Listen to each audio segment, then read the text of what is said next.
Hello everyone and welcome back to another Monster Hunter Wilds build video. Today I'm going to be messing around with a Paralysis Chargeblade build. Now, after my last Chargeblade build, everyone kind of corrected me in saying, which rightly I shouldn't have known, crit element is not working right now at all. So I went back, I figured out Paralysis is just infinitely better, and I thought we would go ahead and test this out. So let's head down and give it a go and have a look at what we've got.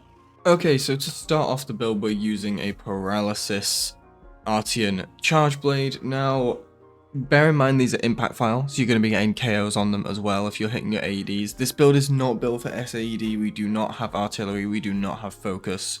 This is purely for keeping our axe into Savage Axe for a basically insane paralysis mode. You can throw your AEDs out for those knockouts, but I don't recommend going to full SAED that much. So, looking at our stats on this one, it's not ideal, if I'm being honest with you. The extra sharpness boost is really nice, you do definitely want sharpness boost on this weapon, but ideally, instead of the attack boost, I would have gone affinity boost so we can boost our crit stat and critical boost. So I will be re-rolling this and it will put out better DPS with the affinity, but right now this is what we have. Moving on to our helmet, we have the Guardian Ebony Helmet B. That is purely for the 2 burst. You could probably end up swapping out one of these two for another piece to get the burst boost, but if I'm being honest, I don't think I need it. I'm pretty comfortable where I'm at with this, so moving on. We have the Gore, Chest, and Legs. That is to get our Black Eclipse up to make sure we are getting afflicted with Frenzy, and that will also give us, along with a couple of our jewels, it will give us our antivirus, which gives us 15% affinity, or actually technically it's bugged at the moment, so 10% affinity. That puts us up to 30% affinity when we recover. Then we have our Mighty Jewel on top of that. That's another 10% affinity, so that ends up getting us to 40% affinity, which will then start working alongside critical, which is pretty good. Then we have a Guardian Arc of our Van Braces. They're purely for our 2 Witness exploit, as well as being able to put 3 jewels on them. We'll talk about jewels in just a second. And we have the Arc Vulcan Coil. Again, that is just for our 2 Witness exploit. And we also have the Chain Charm for 2 burst, getting our burst to 4 without any decorations. Then we'll move on to what the decorations give us. So our decorations here, I have Guardian Handicraft, Crit Stat Handicraft, and Critical. Now Critical is just a really, really good DPS jewel. Like, crit boost is insane even with 1 point. So definitely recommend crit boost if you can get to anything above a certain percent of affinity, you want that.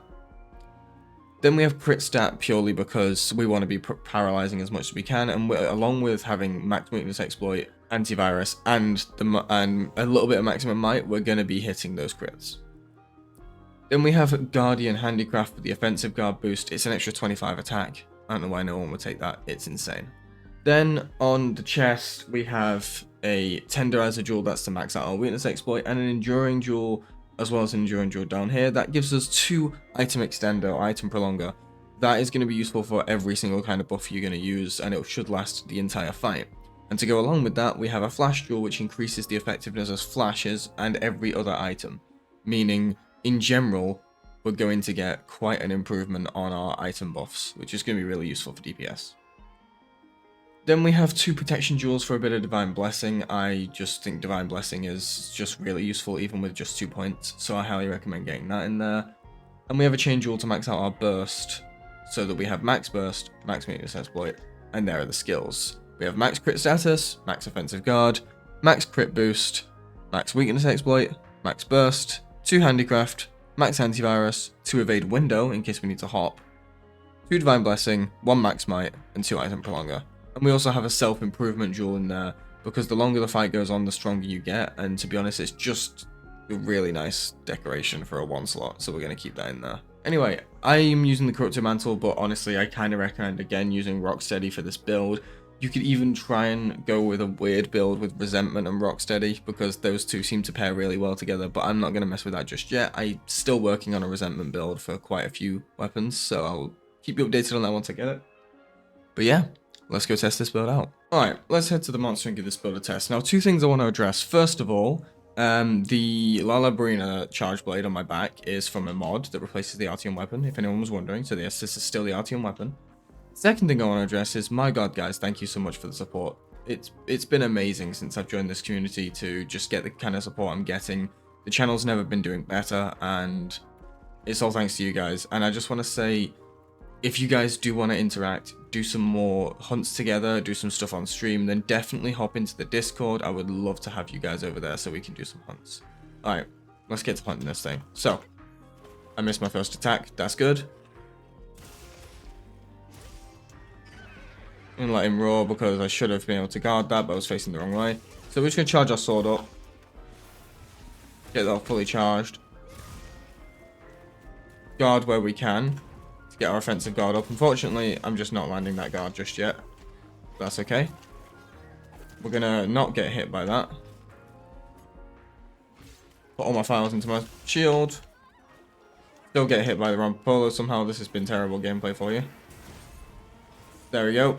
Now we got Savage Axe. And we got the paralysis up. Already. Some good stuff. Now I want to go into my Savage Axe mode. And this is where the damage comes in. And you can just see it is ridiculous. I should not have been getting hit by that, so we're going to just head over here. We're going to go back into Savage Axe, and we're just going to absolutely shred this Rompolo. It's so much fun. You could slot earplugs if you don't want to get roared out. Honestly, I just need to be getting better at throwing into my guard point whenever that's going to happen. But the damage on this build can be absolutely insane. If I was actually landing my hits correctly and not getting beat by this guy. So we're just going to hop over here. We're going to go for that wound. But we're not going to go for that wound. This is embarrassing. Alright, let's get that wound. Or not. We do get that perfect guard. Proc our offensive guard. Do you know... Guys, it's always whenever I'm recording that I can't play this game. There goes the KO. That's what we want. So, because we're hitting on the head, we're going to get KOs. We should also quite regularly be getting paralysis, hopefully. There's our paralysis.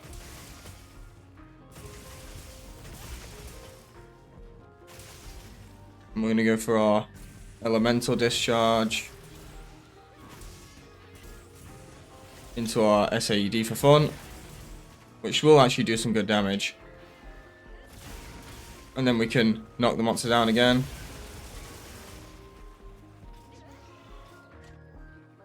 Charge our shield up. And we'll let him run off. And we'll slowly chase him down. I love this monster, man. I know he's a bit of a punching bag, but he's a great testing ground for weapons because he's got loads of quick attacks, some slow attacks, some AoE attacks. He's really good to test all your guarding stuff. And he's good for testing out your weapon damage because his body's just easy to hit. You know, so it's good to really test it out without just punching on a training dummy because the training dummy has 0 resistance. This guy at least has a little bit. Alright, let's charge up my sword. There's a double perfect guard into the upswing. I'm just gonna hit one of those wounds. No, I'm gonna get absolutely dunked on.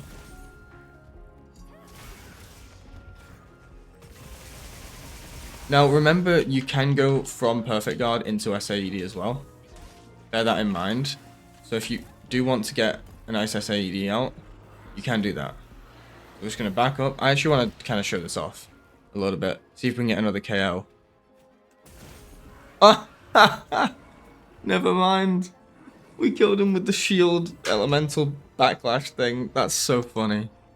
Oh, well, there he goes. That is Rompolo. That is the paralysis build. Now, something you could mess around with is putting Paralyzer on this build instead of crit stat and seeing if you can just go all out on the extra paralysis. But we are hitting a lot of crits pretty consistently, so I don't think that would work any better. I'm going to go ahead and carve this guy.